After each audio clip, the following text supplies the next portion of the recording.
April 1990. 6 fevered imaginations from the world of fear are gathered for dinner at the Horror Cafe.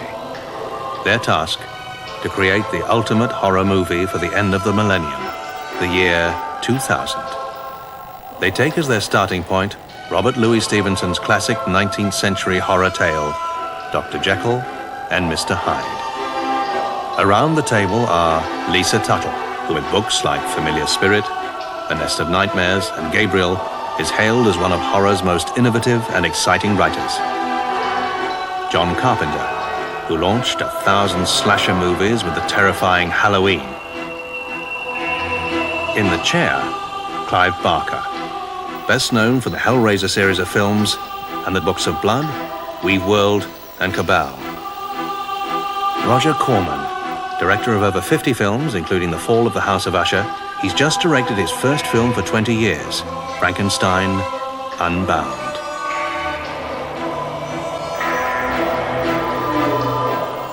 Ramsey Campbell, in novels like The Nameless, Incarnate, and The Parasite, he embodies a uniquely British horror tradition which descends from Stoker, Stevenson, and Shelley.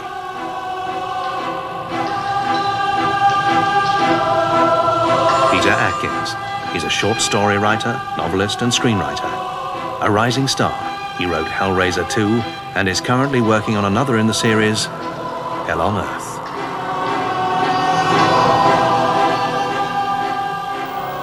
Let's start in the Socratic manner by defining our terms.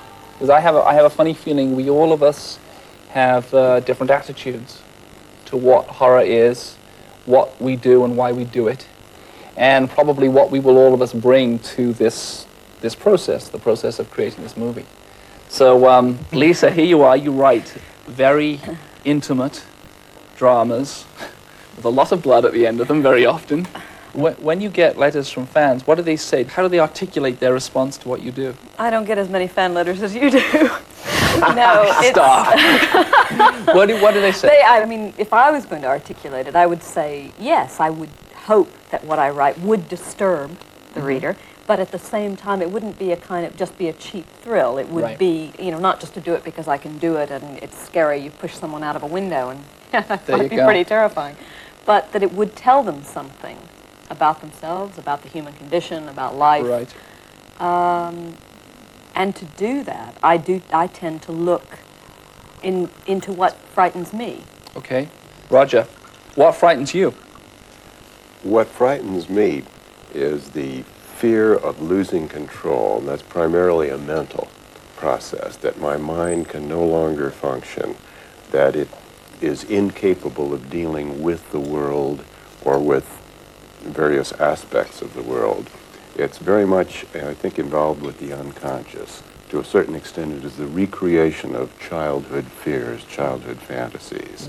And for me, the problem or the task in doing a horror film is to break through the defenses of the conscious mind and attack or expose the fears and the fantasies of the unconscious mind. Right. John? Uncertainty. My personal fear is like Roger's. I fear loss of control. Insanity? In all senses. And seriously, Alzheimer's disease would be a horrifying thing to go through, the most horrifying. As you start leaking out your life and there's nothing left. Right. But what is there? It seems to me as though your scenario means that you're going to be delivered by the simple process of getting older into the bosom of your fears. But isn't it inexorable? We are all going towards that uncertain end of darkness. And that, I think, that's everybody's fear, is death. What's beyond? Is there anything beyond? Right. And what will the last moments be? Yes. What, will I be a vegetable? Will I remember? Will I remember beauty? Will there be any beauty? Or will there be this aching, horrifying loneliness? Have you planned any last words yet? I'll be right back. After this message. Right. I'll add my 2 pennyworth to it and say that the thing that scares me is banality. The banality of the culture we actually live in. So my sense of what's scary is related to the things I see around me And what I see around me are people who seem to want to suppress the imagination. And I think all of us have very fevered imaginative lives, otherwise we wouldn't be doing what we're doing. What's interesting is that we so often turn our fever to the business of evoking what seems to be a negative response in other people. That is, giving people a chill, making people feel something which under any other circumstances, that is, in their shower, in their kitchen, they wouldn't want to feel. And maybe later on we may want to address why people spend good bucks buying the experience when the experience is so clearly, under any other circumstances, a negative one. If you live through it, but isn't there a sense in which, you could equally say that tragedy, people don't want to live through tragedy, no, but art gives them the opportunity to live through it imaginatively. Right, and right there is an interesting problem, because clearly some part of us, maybe the animal part of us, wants to feel fear. Mm-hmm. I mean, is excited by fear. The adrenaline rush of fear is worth having. Well, it's worth pursuing. What John was saying, in a way, because to experience it and walk away from the theatre or close the book actually puts us back in a position of control. We actually control that fear. So the fear that in real life we have no control over, whether it's fear of the unknown, fear of dissolution, fear of whatever anybody said, whenever that experience is turned into a fiction, whether it's cinematic or literary, in some sense, it's a saving grace that it is a fiction, that we can walk out, we can close it. It gives us back that control. Well, certainly you're controlling it if you're writing it, or if you're making well, I think if you're reading it, you're putting yourself into the hands of the author or absolutely the filmmaker. For the duration of 200 pages or 90 minutes and or you're whatever. Trusting, yes, that you can you're walk trusting away that it will at the stop. end. Yeah, that's right. I mean, in fact, the millennial movie should stop them walking away. Well, exactly, and also, or that it'll change their life. They think they walk away. Exactly. In See, fact, I think isn't isn't our changed. highest ambition that people are not going to walk away and say, "Hey, well, that was the equivalent of a good pizza." I mean, our highest ambition is that people will walk away and say, to the nearest institution. God! No, not to an institution, but that it did change That their it did lives. change. Yeah, Even they walk away, say that was just an enjoyable movie, ha ha ha, but it actually stays with So do we them. have psychotic elements in ourselves that Wanting says, to control. Why do they yes. read our books and watch our movies? They want Because to they feel want to feel something. And I That's the would thing of feeling nothing. well, then you're back to Yes, I banality. agree. That's interesting. The idea of just you feeling something is better You're than feeling nothing. anesthetized. Sure, Yeah. sure. And what you're talking about, society, you're anesthetized. When I saw the movie that changed my life was a film called It Came from Outer Space, 1952, 3D. Ray Bradbury did the... Is He that did the a one? short story. Right. Harry Essex wrote the script. Jack Arnold directed it. Right. 3D. Glasses on. This meteor comes screaming out of the night sky and blows up in my 4-year-old face. And I felt something. And I got up and I was shrieking in terror. But I've got to tell you, a couple of seconds later, it was the greatest because I felt such a high. You survived. I survived the meteor hitting me right in the face. It came out of the screen, blew up in my face. I wanted to do that. I wanted to experience that because I was alive. It told me I was alive. It was earlier stated or suggested that what we're doing is giving a negative experience. I don't think in any way it's a negative experience. I think it's a positive and very helpful experience, both on the basis of what John said, and also if you go into a Freudian interpretation, I don't want to go too deeply into that. Freud's under the table. Right, where he should stay at least for the moment. If you are touching some fear in the unconscious mind, according to Freudian theory, by exposing that fear, by bringing it to the surface, you can actually help the patient, as it were. So I would prefer to think of ourselves as psychiatrists helping the audiences. Could we compromise on psychotic psychiatrists? Right, exactly. But I think all Which I assume they psychiatrists all are are. vaguely suspect anyway. Why go into that? It seems like the grayer the hair, the further away we get from... in other words, the older you get, I think the more you fear what Roger started to talk about. And the younger you are, the more you value experience, and the more you value, I want to go to a rock concert, or I want to go to see some kind of thing that moves me. When you're young. When you get older, all you want to do is hang on. It's like you're going off a cliff, I think that's why older people don't enjoy Horror movies. They don't enjoy them anymore. I hear people say to me, I appreciate your films, but I can't see them anymore because I don't want to be scared anymore. But you do. You know, you're 20 years older than you were when you made Dark Star. But movies don't work the same way as they did when I was 4 years old and it came from outer space, or when I first saw Not of This Earth. Right. And this thing came over somebody's head and something happened underneath and this blood came across the table in one of Roger's movies. Oh my God, what happened under there? Special effects. Now I understand that. So you say. Okay, so I'm going to propose we start just as a starting place. I have my views about this. We start with an old structure, Robert Louis Stevenson's Jekyll and Hyde, as a starting place for the debate on where we take this story. My view, for what it's worth, is that this is, and I know Lisa disagrees with this, it's a 19th century conceit with a boring moral dichotomy bang in the middle of it. But, hey. Well, I agree that it is a 19th century conceit. But if you think back to what was happening in the 19th century, this really was the beginning of the modern age of science. And I think Stevenson, in England, as Poe was in the United States, was beginning to grapple with what science was developing, both in the psychological sciences and in the physical sciences. And Mary Shelley, to a large extent, was doing the same thing. And the works of Stevenson, of Poe, and of Shelley have lasted today and will continue to be important works, I think, because they deal with a change from what you might almost call a pre-scientific way of life to a scientific way of life. Much of what we do now is based upon science and its developments in the practical world, and I think that will continue. Yeah, but they also, I mean, even though they were written in the 19th century and 18th century, is that they are about psychology, or they're, I mean, even if they didn't have the kind of Freudian superstructure that we have, that we're writing out of, it's still the same thing. It's this subconscious or the unconscious coming out. I mean, certainly in Jekyll and Hyde. So in a straightforward reading of Jekyll and Hyde, we have the good doctor, Dr. Jekyll, suppressing, in Freudian sense, I suppose he is suppressing, a sensual, sexual self that erupts in the form of an alter ego.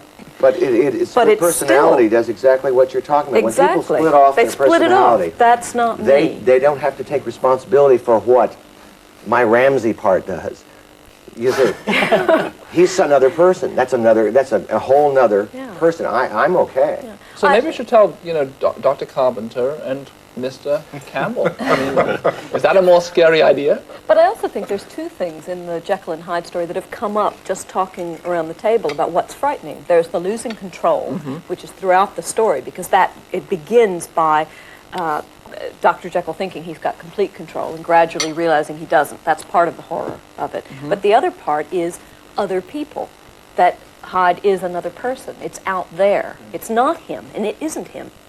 He refuses Isn't to it say also crucially a story about someone who's obsessed with purifying himself by somehow objectifying the supposed evil self? I mean, isn't it partly about precisely the fact he wants to put it out there, and this causes it to become monstrous? Okay. There's an essential question that you have to answer, and it's basic when you make a film. There's two kinds of, there's a left-wing horror and a right-wing horror. Now, the right-wing horror, we're all a tribe.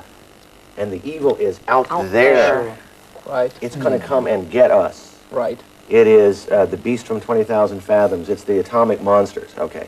There's also a left-wing horror, and it's right in here.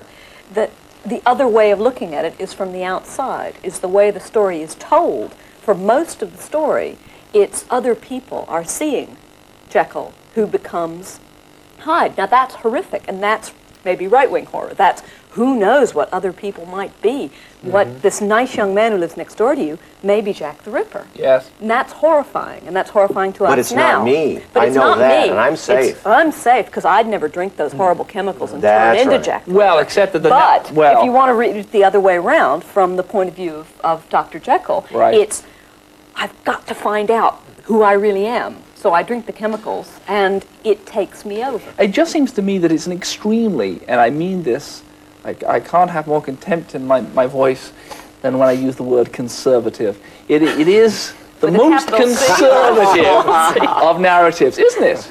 In the sense that what it says is, you know, there is this buried part of you which is going to do you the most terrible harm. Don't let the damn thing out. Yeah, so, he's in all of us. But the fear... Yeah, but I think the what part about of... your rage, your murderous rage? Aren't you afraid of it? No, I'm Coming not. out? It seems to me you have to find ways to dramatize and shape the rage you feel.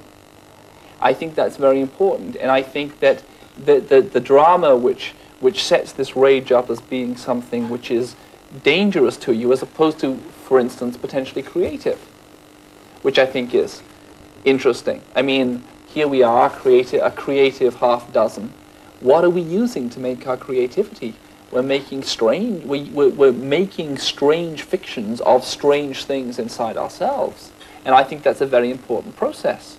And so I think coming to peace, coming to a place of comprehension, self-comprehension, where you embrace the dark side, But seems can you important. I don't know. I worry about that. I think that's a Well, little here bit we are all too, dressed in black. I think we're not doing too badly. too Not all happy. of us, not all of us. You're wearing a black T-shirt. Well, all right, I'll strip No. off in a while. I mean, I Okay. don't like the whole idea of putting the evil outside and saying, you know, it's out there, and even the whole concept of evil. But no, not? I'm not Why saying you're not? saying that. Why not? Okay. What always saying that the evil is on the outside. What makes you uncomfortable about it being outside our tribe? Oh no, I'm frequently afraid of people outside my Because tribe. isn't that primitive I man mean, sitting around the fire and the sounds out in the night? yeah. And okay, we're all right. We're all But right. I here don't at this think table. we're all right. No, don't think so, huh? I don't. So you think the murderers are within the tribe? No, what I'm trying to say is, don't get me off Oh, this, sorry. is that I don't think you can accept, I think it's too wishy-washy to say, let's just accept our dark side. Because how do you accept Auschwitz? How do you accept mass extermination, genocide? I mean, that's maybe you didn't personally do it. I never personally participated. But I don't think you can just say, well, let's just accept that. All right. It is part of human life. Auschwitz took place, and it will always have taken place. It cannot be erased. We cannot deny it. All right, so we're coming to we're to get back on track to a movie. We're making a movie which is going to talk at least to some degree about things that happened in the 20th century. We've just been talking about atrocities which we still got 10 years to go, but I think we can reasonably assume are going to be one of the darkest and foulest things that occurred in the century through which we've been living. Let me ask a question about the way that we could turn that kind of horror into an entertainment, and would we dare? To make an entertainment out of it, but that was the word you used, Well, and I'm sure I'm we all using the agree. word entertainment for. But what about That's a what work I of want to art? know, yeah. I mean, Well, do you draw the line? I mean, do we want an Oscar for it?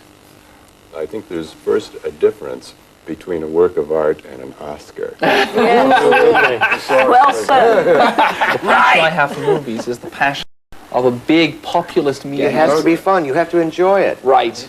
So I enjoy the fact in The Hungry Moon that there's something down in that pit. Oh, sure. I want to see it. I love it. I love that idea that Right. there's something down in there.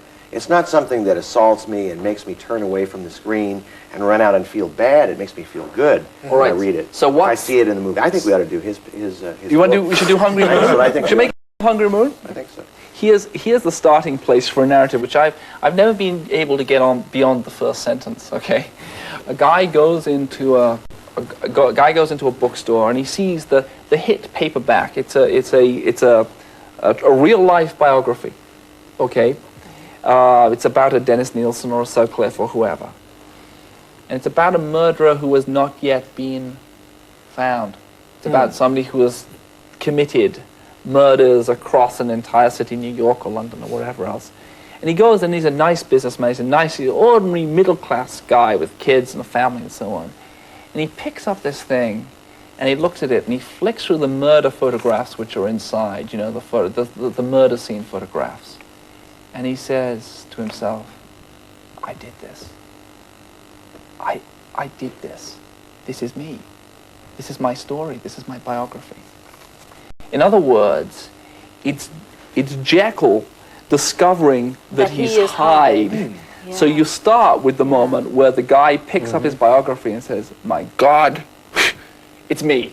The second scene might have a woman looking at the book and saying, my God, it's me. And the third scene might be another man looking at the book and saying, it's me. Because in the 19th century science and psychology that Stevenson dealt with, it was the individual scientist. And if you think back to the workings of scientists, it was generally one inventor, whether it was Benjamin Franklin earlier or Thomas Edison or somebody like that. But if you think of science today, it isn't one inventor.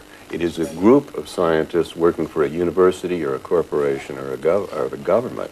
So if you took the analogy of one man, Jekyll, in the 19th century and moved it to our collectivist, although collectivist is not a good word these days, society, it could then be a number of people, if not everybody, but that might be a little bit difficult to dramatize if you went for everybody. You lose your audience then, right. I think. On the other hand, Well, you bring them in. it's you. Everybody in the audience is a potential. But then what we've got is a story in which an experiment has been done by a large group of people. Yes. Maybe let's say half a dozen people. Yes. 3 men, 3 women. An experiment has been done to inquire into the nature of human evil. And something terrible has happened as a consequence, which has both divided these people in the sense that they've been able to go out into the world and do these terrible things, but has also made them forget that they ever did it, which isn't implausible. Yeah. It's been such a terrible experience, this confrontation with their secret selves, that they have simply blanked it out from there. In a weird way, it could take us back to the Auschwitz situation that we were talking about earlier. That wasn't one person, that was a group of people who did it. And I feel very much that a work of entertainment should work on several levels. But on one level, it is an entertainment, and underneath, it does have some meaning, if to the writer or the creator, if to nobody else. But it's that meaning underneath that gives solidity and strength to the structure. Thank you. I think these people could all be not necessarily working together, but working in different countries, in different groups, because usually when something's discovered, it's not one little group working in England or America. It's across, around the world. But they are now connected with each other. But why do they do it? Why do they murder? But also, what's triggering them? Why do people murder? Why? Yeah, exactly. Power. What makes them murder? Control. The ultimate control is making somebody's breath cease or making it start. Is it?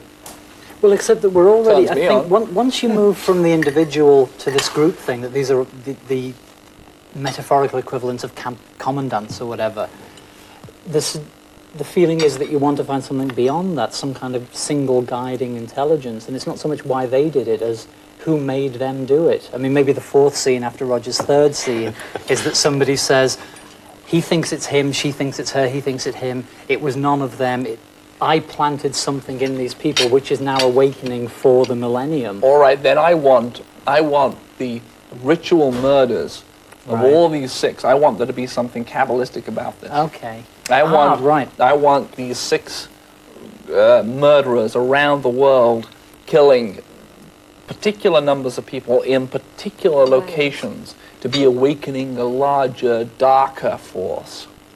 It's the dawning of the new millennium or the new It's the dawning of the bad news. And also, they become, while they're doing this, whatever it isn't just a matter of discovering, oh my God, it's me, how awful, I must stop. Yeah. It's also their other selves, the people they are when they murder, have a tenacious hold on life, as did Hyde.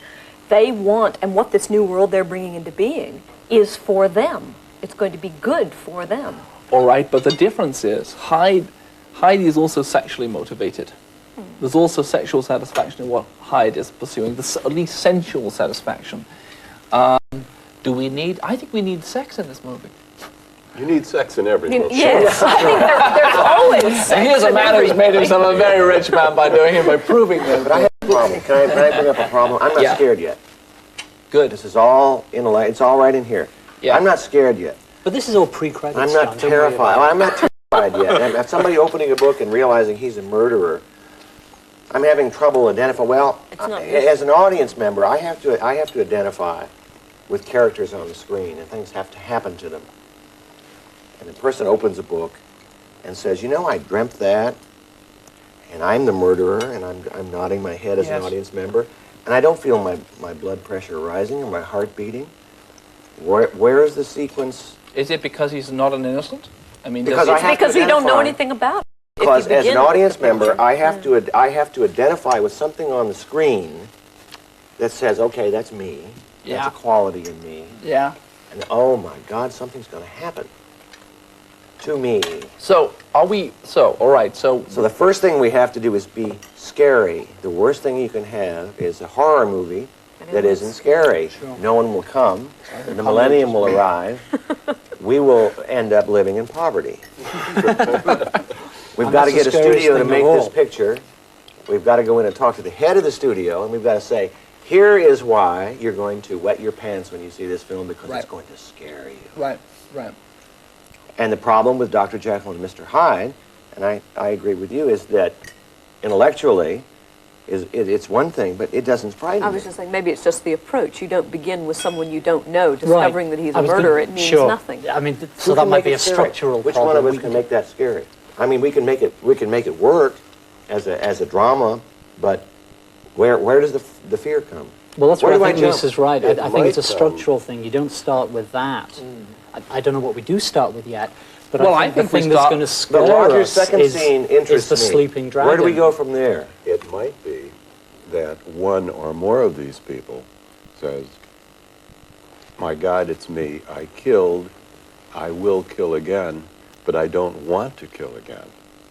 And maybe there's some fear coming out of that. The person who is driven either singly or as a portion of a group to kill knows he's going to kill and saying, "I will not kill." And I think within that conflict... But you see, for me, my problem is that I don't find the notion of murder, being murdered in my bed, hugely scary. Maybe murder itself is too simple a concept. And so when you say, "My God, it's me," it's not only murder, it's something beyond that. Whether you go into a supernatural, whether you go into a psychological, whether you go into genetic engineering, whether you go into something that we don't know. It is, I'm a monster. Yes, and I'm a monster, if we're talking about the turn of the century, the turn of the new century, I am a monster in a new way, unknown to people before. A new type of monster, a new type of horror, something that says, time has passed. I think these basic fears have been with mankind forever, and very possibly will be. But the way in which they're approached, the way in which they're interpreted, changes from age to age. So it's still the concept of murder, but it's a new look at murder. It may not even be murder itself. It may be simply the changing of a person into something else, which would be the murder of the earlier persona, and the emergence of a new, either better or more evil persona. But I think we're still talking in intellectual realms. I still think that the movies work best when they present you with an image which you go, whoa. Yes. I mean, you know, and you're kind of shocked by the newness of the image. Your popcorn has to fly. Your popcorn has to fly. You're watching the movie with a sack of popcorn and you're eating it, and it goes. Yes. That's scary. That's also a jump. And do and we you grab your girlfriend. Do we want to and fondle her? Exactly right. That's Or she fondles you, whichever one. Do we want to distinguish just for a moment between the scare and the jump? Because I do think there's a difference. Absolutely. Absolutely. There are two ways to approach it. The scare is easier, and it lasts. It's a shorter duration. The jump is easier, surely. Yes. Right, the scare. Yeah. The suspense lasts longer. Right. And it drives you. It makes you uncomfortable. Right. And the release is heaven sent. I think you use both. But you have to have a scare. You have to scare people. Keeping people in suspense is a little bit more difficult. You have to give information to the audience. You have to tell the audience ahead of the characters. In other words, Clive, there's somebody coming up behind you, but you don't see them. And they've got something they're going to plunge right into the top of your head and skewer your brain. But we know that, but you don't know that. So you're talking on and on about various things. And we start to feel, won't you just turn around and stop talking? That's suspense. He tells it well, doesn't he? We can lard it with scares and jumps later. We also have to decide here what area we're touching on that will be the big suspense thing. I mean, if this is a millennium movie, I mean, perhaps the theme should be millennialist. I mean, we touched on it before, that there should be something behind this. Because a dark millennialist movement, which both promises change, therefore we're excited because it's not banal, but equally is terribly unpleasant. So we have, because isn't this the secret of the suspense thing rather than the scare? We want it to happen, we want it to happen, we don't want it to happen, we don't want it to happen. And so I think behind these initial scenes that we've talked about, we should decide that there's something going on. There's the plot. The plot, that's what we need. Yes, right. We're missing something, I think, essential here. And I think human beings are most frightened of uncertainty. Yes. They're looking for certainty in life, in religion, in jobs, in work, in home. Everything comes to tell us tomorrow will be a lot like today. I can improve it. I can depend on it. It's there. If I touch something, I know it's solid. I know that the sun will rise tomorrow. I know certain things will happen. Therefore, there's a rhythm to life. There's a certainty to life. And way down the line, maybe years from now, I'll deal with problems. But right now, everything is okay. Now, you add uncertainty, and I think people get very uncomfortable with it. I think this is what the millennium represents to most people, is uncertainty. See, I think that siding with the forces of anarchy, with the forces of disruption and darkness, may actually be a solution, and that the real terror of 2001 is that it will be like the movie. Woo. I don't mean that the movie is bland, but that the vision of the world of the movie is bland. That everything is antiseptic. That these are lives which are being lived in a very functional, robotic kind of way. And given the choice between the robot and the demon, I will choose the demon every time. I want to be the dark, sensual, fluid, protean thing, which I think human beings can be. And my major terror, when I was a kid, I watched Doctor Who, my terror of the Daleks was the terror of something which was soulless, that had no moral component whatsoever, and no imaginative component, that worked like a train worked along the same track. That seems to me to be so much more terrifying than your thing, You can argue which with can the devil. change. You can argue with the devil. You can probably Not even with get a laid by the vacuum cleaner, devil. though. You're talking about Republicans in the United States, Reaganites. That's what you're talking about, really. They're the most terrifying I'm thing. in terror of Reaganites, hello. That's what you're frightened of most. Well, maybe I am. Maybe I am. Maybe I'm scared of anything that Because moves they're on the so same track. frightened of what happened in the world, in the Western culture in the 60s and 70s. So frightened of sexuality and issues of like abortion and what it does, with the kind of questions. That's what's tearing America apart right now. I think maybe you're not so much frightened of the Reaganites as of the triumph of the Reaganites. And if with Bush riding very high in the polls in the United States right now, the Reagan-Bush concepts will exist for a certain amount of time. So if you're talking about some theme of which to fear, and you want to make a horror film, there may be something to do with just 10 years from now, the triumph of this type of thinking in society, and maybe something comes against it. As you said, the demon comes against that. Anarchy maybe is preferable. So then we've got Dionysus against Apollo. Yeah, right. And we've got something very, very interesting and classical going on. And then Ramsey. the whole... Well, I think we've also got essentially is something that would genuinely scare the audience, is which side it's going to root for. I Yes. think basically you've got to make the dark side genuinely appealing, as indeed it is. But for a change, you've got to celebrate it fully. How do we make the dark side appealing? You see what It's not hard.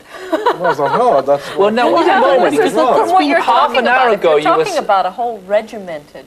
I mean, it depends on what you're putting in opposition to it. Well, if you're putting Darth Vader, if what you're putting in opposition Yes, to it precisely.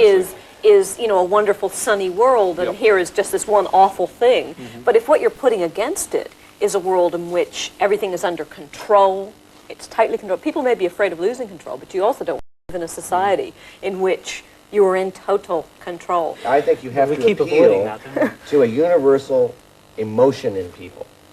Not their thoughts, but their emotions. You have to get down to their feelings. And it has to be universal. It has to work in India. It has to work in the United States. It has to work in Great Britain. It has to work everywhere, emotionally. A big monster that's scary, it walks through that door, we all react the same way. We talk about politics. Well, we do, I can actually, argue. do we? I The don't thing know. in the pit, Uh-huh. in your story, the thing that's down there, if it was real and it came out, I guarantee you, everybody at this table, we'd all run away from it. We would. I wouldn't. Ah, I wrote it. yes, it Oh, belongs God, to you. God, Certainly, hero. Clive is claiming otherwise. I am absolutely claiming want When otherwise. he'd to go shake his embrace the hand, he'd monster. say, let's right. talk. Yeah, Let's sit sure. down. Well, I Yeah, also people think talk if to the it, that's Archangel Gabriel appeared through those doors We'd instead of all a be waiter, terrified. we'd also be terrified. Every angel is Exactly. terrifying. Yes. Exactly. In other words, I think that the absolute forces for good, if rarefied and presented to us in some glowing celestial form, would scare the bejesus Like out beauty, of us. you mean? You're talking about if Yes. a beautiful, I think- perfect person I walked through think- the door, that was scary? That's not scary. Oh, you're But kidding then you me. go beyond terror into awe, don't you? You I'll know, disagree because I'm not a writer like all of you. Making movies, you have to show something visually that's scary. Oh, sure. oh, but Not here. no, Then no, what happens no, next? no, What I'm, happens next? I did, More, Yeah, exactly. more, Sure. and more, and more, and Well, more. possibly more of the same. Yes, though, And sure. hopefully at the end, you resolve it one way or the other. Either you don't resolve it, which is the most frightening of all. You can't resolve it. We're sitting in the snow, Sure. and I don't know if Roger's a creature or a human, and I don't know if I am. is there not Let's just sit around But a while that's and Well, much we're gonna scarier. talk But to don't you both think? of them. That scares But don't you me. think that's much That scarier scares No, than isn't it there- would if you were sitting next But to let an me tell ugly you something. monster But let me tell that you was something. originally most The scary? audience doesn't think that's scary because I've been through it. They get angry at that. Huh. They And want what to thing? know. I had a research screening of the thing. I showed this film to a bunch of teenagers, and one teenage girl, 14 years old, she said, "Well, what happened in the end when the two men were sitting out in the snow?" And I said, "Well, that's part of the nature of the story. You have to use your imagination." And she said, "Oh, I hate that." I pay you $5 for Yeah. You didn't tell me what to think. The audience, whether it's in a motion picture or in a book, must participate with the artist. So part of it comes from the artist, and there's a feedback and a response from the audience. And that girl, I would hope, is a very minor, for all our sakes, a very minor point of the audience. I think she's a growing part of the audience. I think that's part of the banality of the culture, part of the spoon-fed element of the culture. Young people are asked to use their imaginations less and less. And you know, in a way, we do a wretched thing to them. We teach them the reality of Santa Claus and Oz and Never Never Land up until the age of 5, and then we tell them at the age of 5 that was all lies. Here's the gross national project of Chile, you know, and so we've got this very bland 1999 vision of the world. We've got a place in which imagination is being scoured not just from the 5-year-old, but from the whole culture. 90% of the people in the United States believe in the supernatural, believe in God. How many? 90. 90%. Is that You also have That's that encouraging. going for you. That's You have, Make that hair. and some of them are fundamentalists, and some of them Well, that's the are bad news, right? right. Yes, that's, yes. Not to some.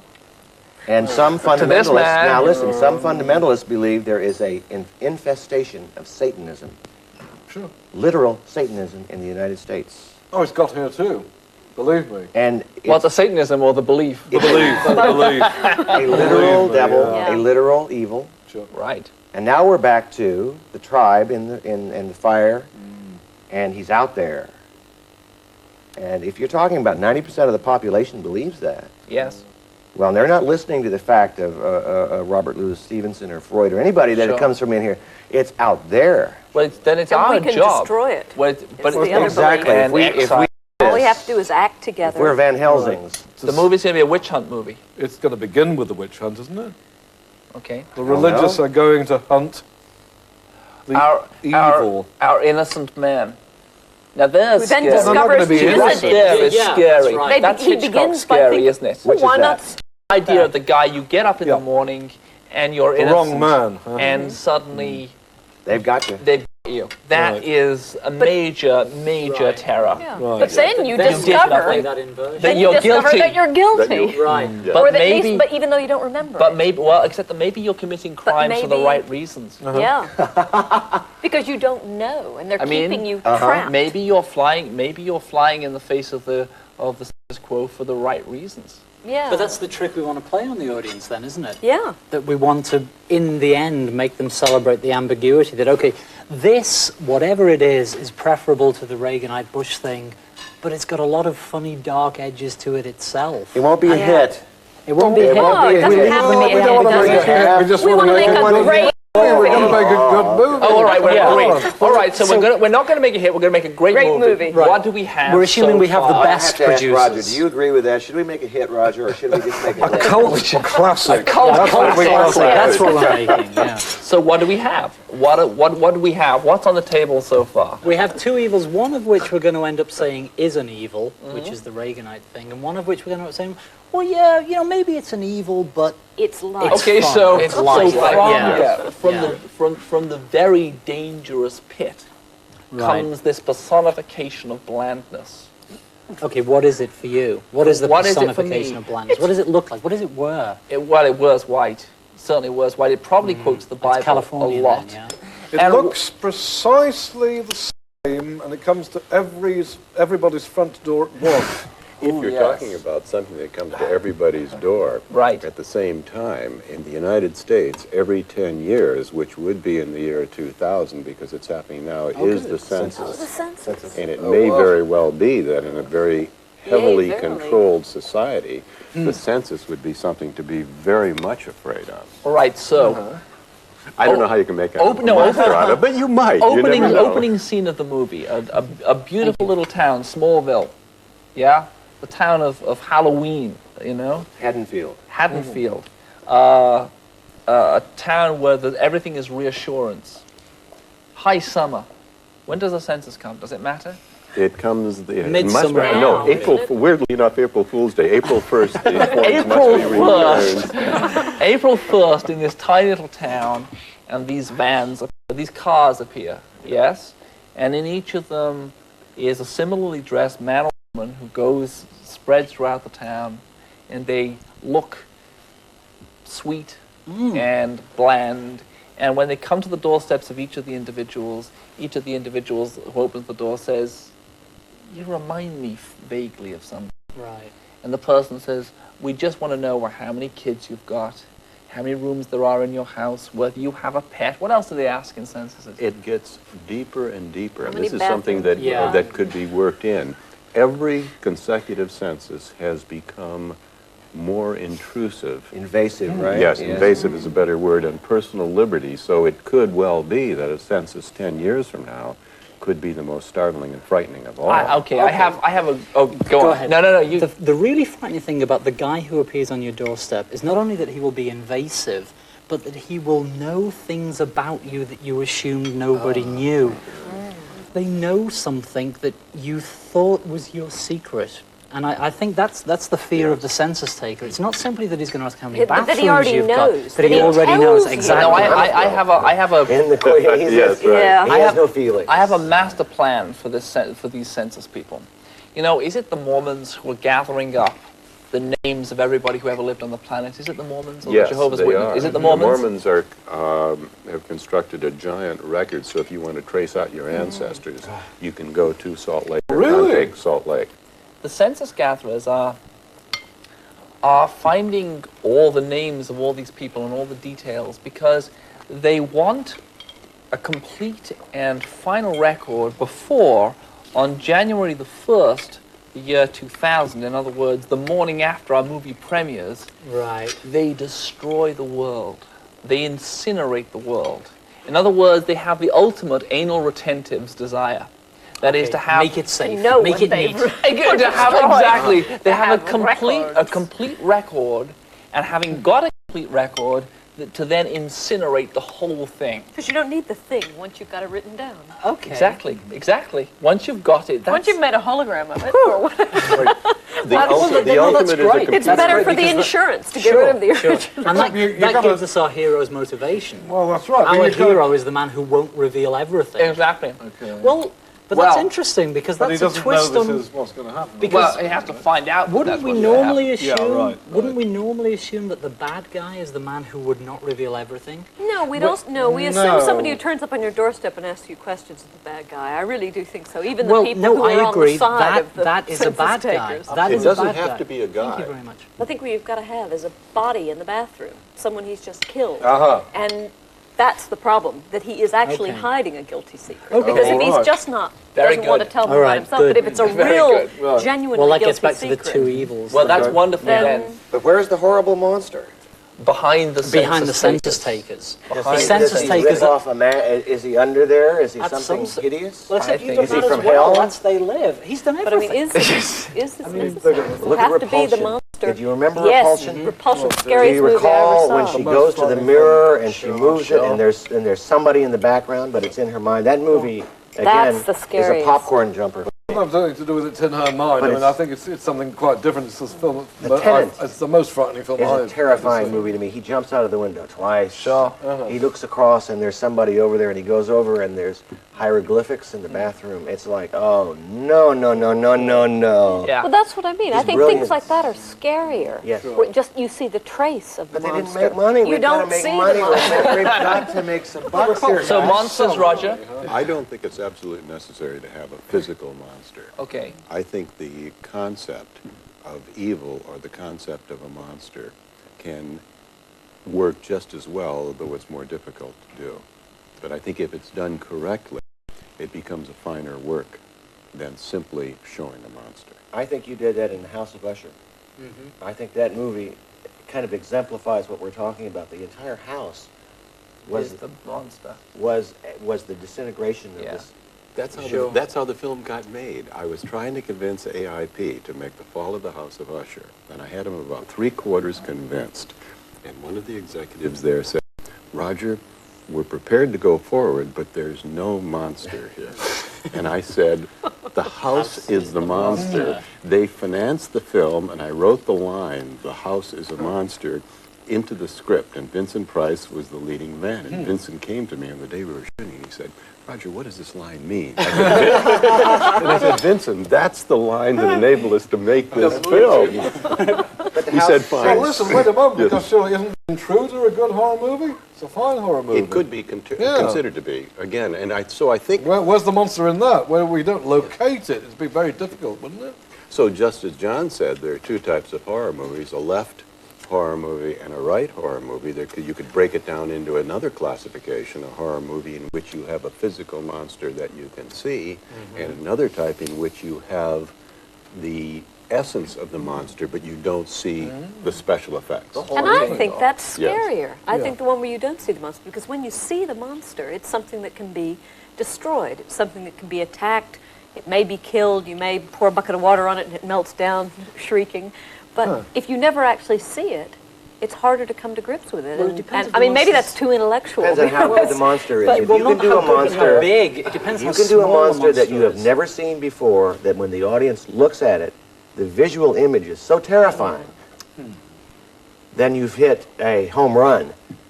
But For the that easier moment. thing to do is to do the shadows on the wall. But It's harder to that's do. not. I don't. It's very is that hard true? to do. The thing didn't work on the level of the monster. I think audiences enjoyed the monster too much of the thing. It's not like Alien. The thing doesn't work like Alien. The thing works because you Alien actually. is a good example. Alien is a Yeah. great example of the It thesis is. you Of a just really proposed. I agree. terrifying I mean, But I think the Yeah. thing There's is a nothing bad redeeming example. about Alien, the creature. It's absolutely Nothing. It's a terrifying. killing machine. It is Yeah. pure evil. Exactly. Yeah. Like the Pure. shark in Jaws. Pure. There's nothing about it that you can embrace. There's nothing you can understand. It's actually not pure evil, it's pure other, isn't it? That's perhaps Other. a slightly Other. different Yeah. thing. Other. Evil by Yeah. our Well, I interpretation. understand. Yeah. yes. Look what it does to Well, the human body. Look yeah, what it does to it us. means Its us whole harm. purpose is to destroy us. This is right-wing evil. This is the evil that we can all gather by the campfire, no matter what country we're from, no matter what color we are, no matter what we Right. believe. We turn around, and there it is. What are we going to do with it? We're going to blow it out of the airlock. We've got to. But surely the scariest notion is that behind a human face should be this other. Because somehow the idea that there be this other out in space, scary as it is, isn't as scary as this other being somehow or other part of my... I mean, one of the things that makes The Exorcist a very scary movie for me is that the other, in this case something you don't even really see in any physical form, invades Georgetown environment. And what's scary about that is that the other has its own reasons, but you never really, I mean, you don't ever really know why Pazuzu takes over Linda Blair. Right. We're proving something about horror, and that it's individual, and it's the act of an individual communicating to others that makes it frightening, and it's I agree with a that. committee. I was just Oh, about yeah. to say exactly the same thing. It's from Say our again. heart, and We- that's what's frightening. It's from my heart, and you can appreciate it. It's from Roger's heart, and I can look at it and appreciate it. It's from you, all of yours. That's what makes it frightening, because it's personalized. Now, it may suppose, be yours, or it may be yours, but it's not something that we can all agree on. I think we've discovered that what we started out to do isn't really right. We've discovered something else, which is maybe a more basic principle, that the creative process is an individual process. Right. And that every one of us, if we were so inclined to continue with this experiment, should, at the conclusion of this dinner, go home, create our own story, our own film, and maybe in the year 2000 bring Meet back up. our own stories, Right. and Have a everybody whole show our own Do an anthology individual TV work, show. but Yeah. based upon the ideas and the concepts that have been discussed here tonight. All right, but Right. but we're still left Sure. with our brief, which was to create a thing which is the product of 6 very disparate minds. There is another way to do it, and it's been done before in novels, and that is to, I will write the first Yeah, yes, right, Yes, that 20 would be pages. interesting. Yeah. Sure. I'll pass it to on. you. You pick it up. You pass it around the table, Sure. and then Roger can direct it. Hey, we're not going to do I'll that. be glad to. No, No, John, we don't. I'll direct the first reel, you direct Yeah, the right. second reel. But that's a Let's possibility. allow it 12 elements rather than 6 elements. Let's allow it twice around the table so everybody gets 2 bites of the apple rather okay. than 1. Okay. Okay. John? So I must start. Yes. A young girl arrives home at the end of the evening. Clouds are beginning to form. It was like a rainy night. She's, let's say she's in her 20s. She's come from work. She lives alone. She comes in her apartment. Perhaps a storm begins outside. She takes her coat off, relaxes, perhaps has a drink. Normal life at the end of the day. And the storm begins to intensify outside, then it begins to rain. And we see the rain hitting the windows. And perhaps there's a television or a radio. It reports a murder across town on the east side. It's a very strange kind of body was found, and its face, the face of the corpse was cut off. Just the face. And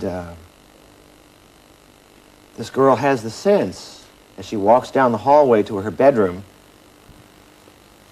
that there's someone out there who's perhaps collecting faces. And she feels not only fear, but guilt somehow. like she's a part of it. And there's a giant crash of lightning, and the power in her apartment goes out, and this is just as she opens the door to her bedroom, and there's this blue light coming through the window. She looks across the room, and the light focuses on her pillow, and the face is there. She smooths out the pillow. No face. Nothing there. Just a smooth pillow. The lights come back on. The power cut is out, you know. Everything's fine. She's got dinner with friends across the city. Down to the subway. Sits down, you know, ordinary kind of subway clientele, just, you know, folks there reading bestsellers and you know, odd bag ladies, but generally a sort of ordinary, nothing very threatening. And the PA system begins to whisper to her, and she's not quite sure. It's either saying to her, "You're next," or "You did it." So, you know, she looks around. Nobody else seems to be noticing anything. But again, there's, "You're next," or whatever. So she gets off the other end, goes to see her friends. And as she walks through the door, they don't obviously back away, but they look at her a bit askance, and something is clearly wrong. So she says, "What's wrong? Is it me? I mean, I..."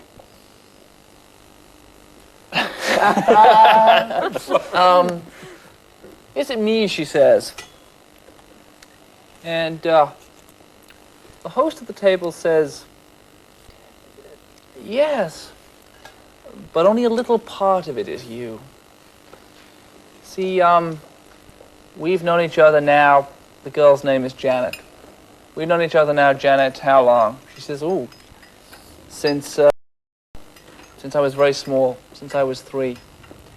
And the guy says, "See, all that time, in a way, you've been in training.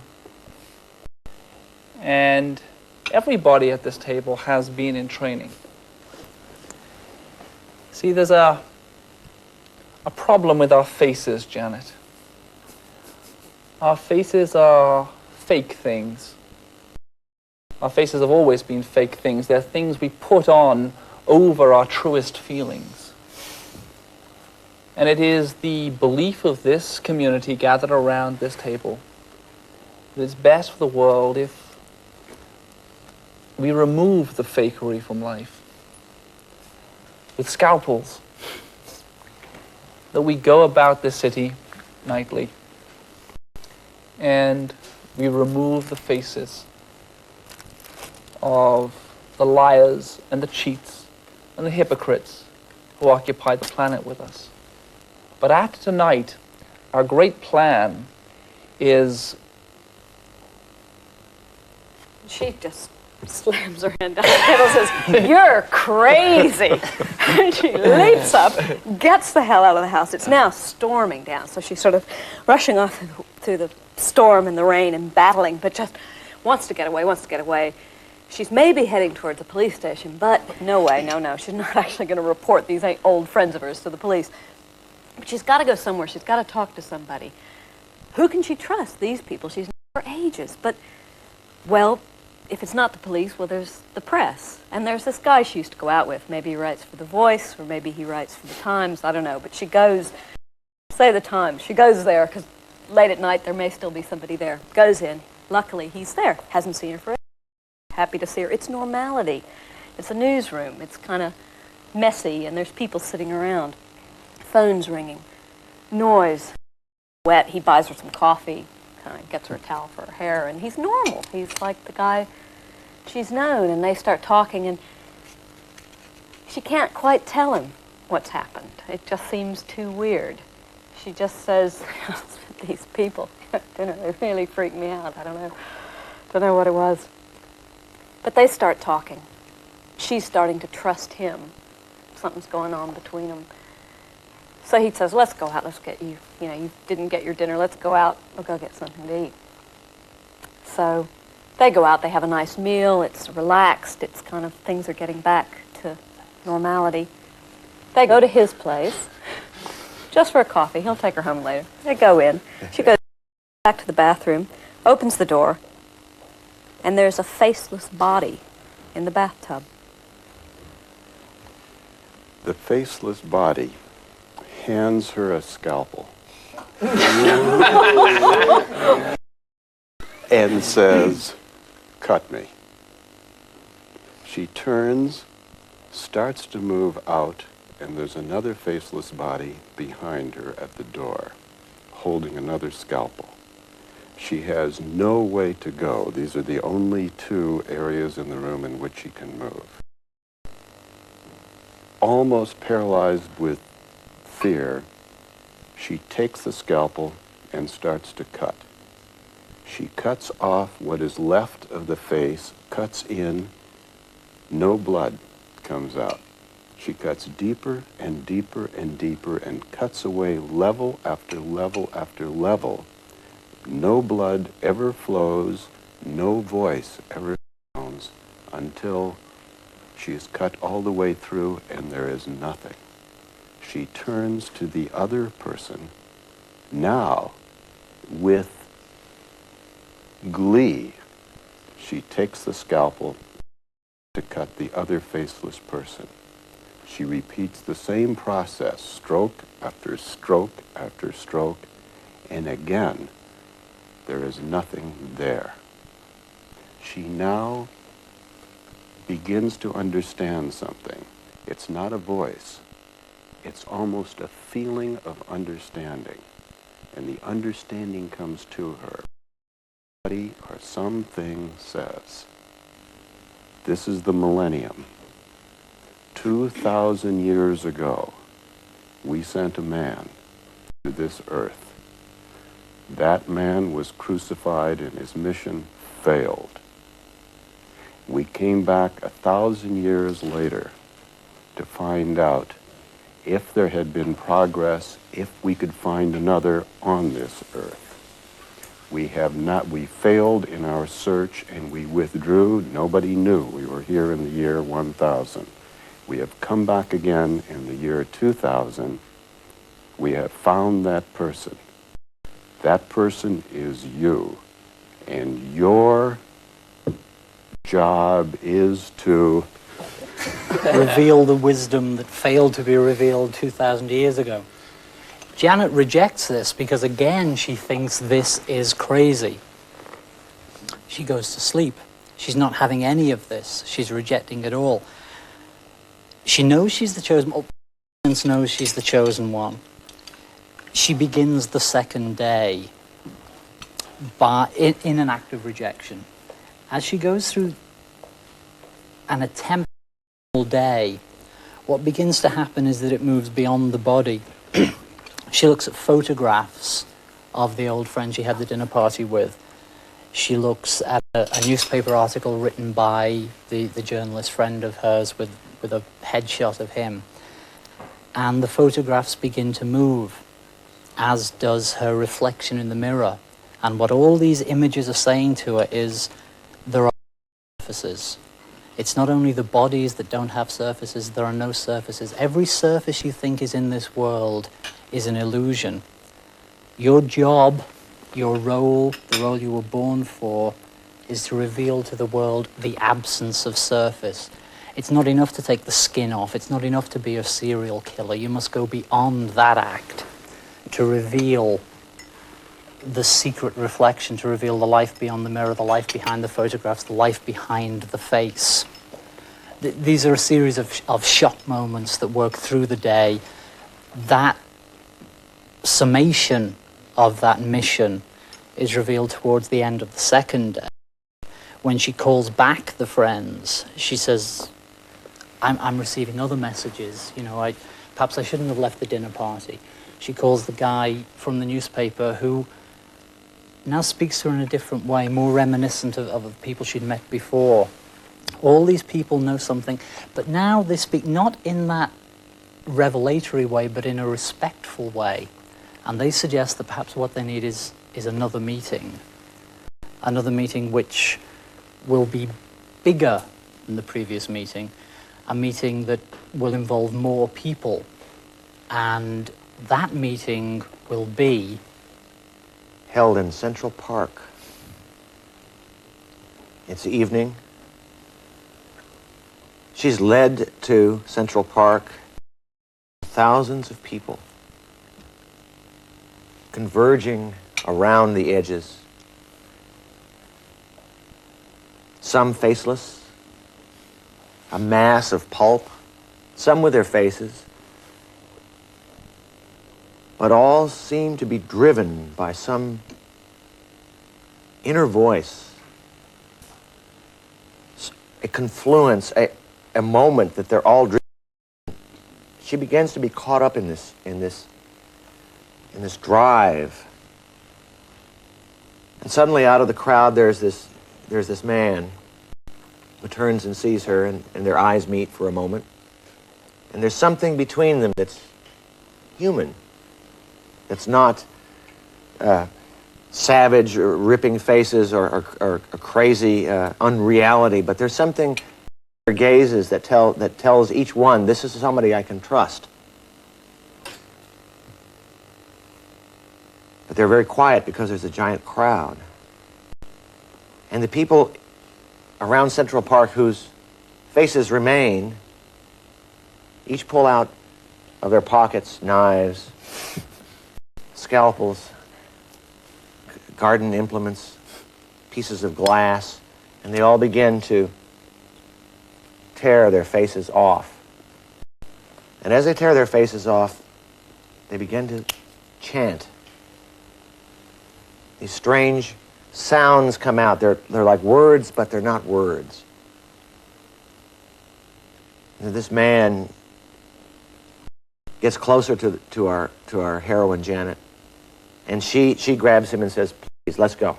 Let's get away from here. And somehow they move away from the crowd as these bleeding faces are dropped into Central Park.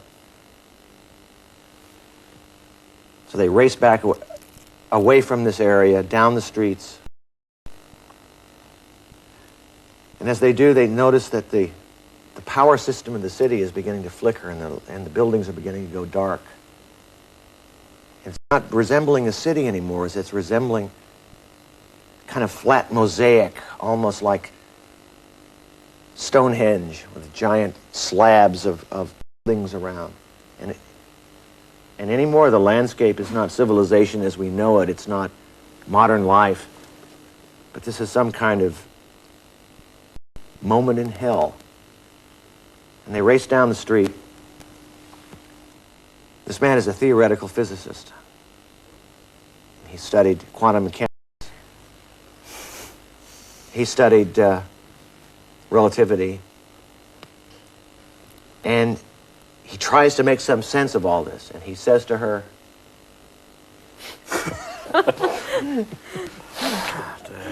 God.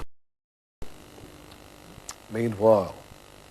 In another part of the city. In another part of the forest.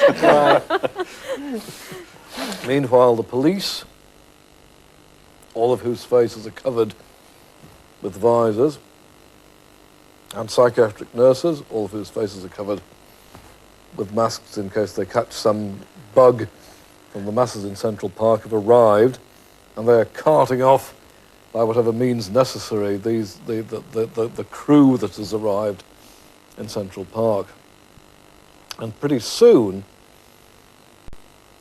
it's almost possible for the populace to pretend that what has happened has not happened, except that they have real problems coping with the fact that the geometry of the city has changed. That in many ways, if you go round a corner that you went round yesterday, you'll find yourself in a place you never saw before. If you look through a window that you looked through yesterday, you'll see a vista that you never saw before. But this doesn't actually cope with what he says to her. He may just say, let's get out of here, honey. They never say that in horror movies. Well, Doesn't it's have to your be, but- line, Clive. He says, one of the things that's been happening in my area of quantum physics, which is not an area that most people know about, is that the whole area of relative realities is being explored. And one of the things which is under siege is the whole notion that we as operating human beings, as personalities, keep the notion of reality buoyant. We keep the idea that the world is as the world is by a global act of will. The process of the imagination is indulged for the first 5 years of our lives, and thereafter removed from us, because if we were allowed to keep it, if we were allowed for one moment to sustain the idea of Oz or Never Neverland, and enough of us believed in Oz or Never Neverland, then sooner or later, like the world which we share a belief in, Oz or Never Neverland would come to be. What we are trying to do, he says, we analytical quantum physicists, is fight a very distressing anarchistic urge which is going through a cult around the world, which is simply removing personality. And the classic way of removing personality is to remove the face. And behind the facade will be revealed a reality of such horror, occupied by creatures of such revulsion, that life will not be worth living. And the ritual that you were just a part of was the ritual of revelation, the release of the face, the release of personality, the release of our sense of reality. The moment that goes, the things on the other side will break through. And he says something more. He says, I know what the things on the other side look like, Janet. They are.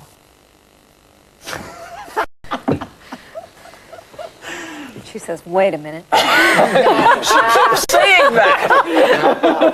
I've heard all this stuff about consensus reality. Do you honestly expect me to believe that we've just been maintaining this fragile structure of reality based on an agreement among people who can't agree about anything, and that really reality is so horrible we can't possibly bear it?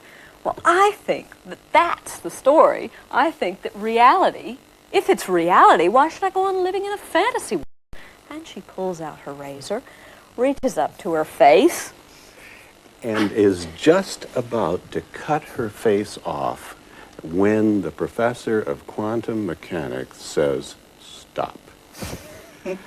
There are various theories of quantum mechanics. I can quote the Heisenberg uncertainty principle, which states that the electrons around the nucleus is a random pattern, to which his great rival, Einstein, said, I cannot believe that God plays dice with the universe. Actually, Janet, both Heisenberg and Einstein are correct. There are indeed two universes. One universe in which God and one of his disciples Ronald Reagan. It became a comedy. I believe comedy is part of horror. I do think there is a similarity. At any rate, God and his disciple Ronald believe that God does not play dice with the universe, that the universe is a structure of pure order. Everything is preordained, everything is organized and perfect. The second universe, discovered and interpreted by Heisenberg, is a universe conceived of also by God and his disciple, Groucho Marx. Now, God and Groucho believe in the Heisenberg concept of random action, in which indeed behind our faces are monsters, but behind, I should say behind some faces are monsters. Behind other faces are beings of beauty. And come to think of it, there's a third, which are kind of in between. Now, Janet, we came back 1,000 years after Christ. We now come back 2,000 years after Christ. And we tell you that mankind has one final 1,000-year period to exist. This 1,000-year period will be an experiment.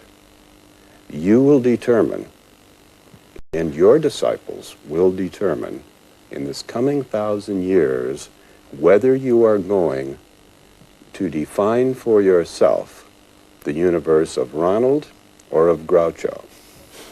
And at the end of this 3,000 years, something may happen. But before you make that choice, Janet, I have to tell you, you remember that census that happened a few months ago in your hometown, where the people that came to your door seemed to know something about you that you would rather they didn't know. What they knew about you, Janet, as I'm sure you remember, is that habit you had. And I'm here to tell you, Janet, that it's all right. The Messiah we spoke about 2,000 years ago, despite what your history has told you, despite what this confusing universe of multiplicity has suggested that the Messiah might have been Jesus Christ, no, it was Herod Antipas. The correct thing to do every millennia, Janet, is to slaughter the innocents.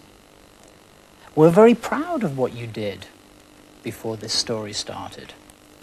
And your job, for as long as you live and until you can find somebody to pass the job on to, is to continue slaughtering the innocents.